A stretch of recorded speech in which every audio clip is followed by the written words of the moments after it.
Hello people, welcome to the game today. So it's me Ben.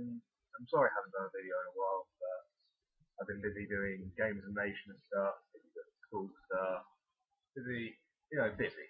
So I've been reading again lately. Well, one book. It was because I watched a film of it and I thought, oh my god, this film is amazing. I'm going to read the book. So here we go. Here is the book. The Perks of Being a Wallflower. So the film came out last year. The book came out in the 90s. And I watched the film first. So I thought, oh my god, this film was actually a hell of a lot better than I thought it was going to be. It's the one that came out last year. Had Emma Watson in it. It was also Bus made over it. In case you can't quite place the name. And it's about I'm going to talk about the book rather than the film, even though they're near enough exactly the same thing. Because the person who wrote it, Stephen Chbosky, I think that's how you say it, he wrote the book and he directed the film. So he had a hell of a lot of control over it. And as you can see, the book is rather small. It's 230 pages, and the film was just over 2 hours long. So you can tell it's a lot of content from the book has gone into the film. Anyway, it's about um, a boy. Well, what it is it's a series of letters written by a boy who changes both his name and everyone's names in the entire book, so the person he's writing to doesn't know who they are, and he uses the alias Charlie. Charlie is a social outcast. He's a bit weird, if you know what I mean. He's a loner. He doesn't have any friends. He's just started high school. His best friend from middle school committed suicide, shot himself in the head in middle school, and from that, Charlie is very damaged and he's got no other friends. Anyway, he ends up getting in with a crowd of senior years in high school, and basically his life just changes kind of thing. He begins to understand why he is like he is, and he knows it, but he learns to accept it and change. Um, and the seniors teach him things that help him develop as a person. He also has his English teacher Bill, who helps him through things, realizes his talent in writing, and helps him express that more. Charlie falls in love for the first time. He gets his first girlfriend. He gets his first kiss. He becomes more confident in himself. It's all these things that a teenager goes through in teenage years.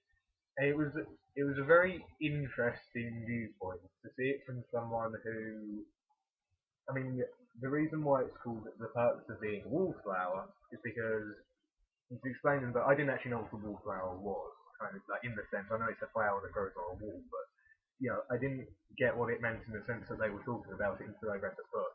A wallflower is a person who sort of stands by the sidelines and watches things. And that's essentially what Charlie is. He stands by the sidelines. For instance, when he goes to the high school dance, he just stands at the side and watches people dance. That's what a wallflower does, but they see and they understand. Um, they don't need to question things. They just when they see it, they accept it and they understand why someone has done that. So that's really well reflected in the book because you know I mean, even I began to realise that, yeah, I've been a wallflower at times in my life. I have been someone that stood by the sidelines and just saw and accepted things.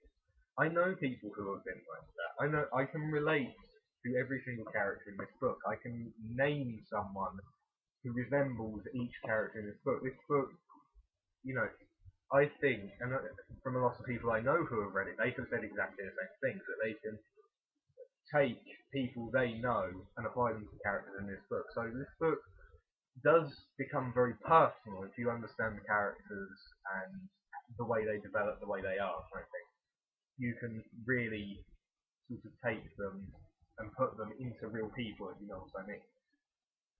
Um, like I said, the length is a very short book. I actually read it in a trip to London. It was a school trip to London, and it took me the entire journey there and the entire journey back to read.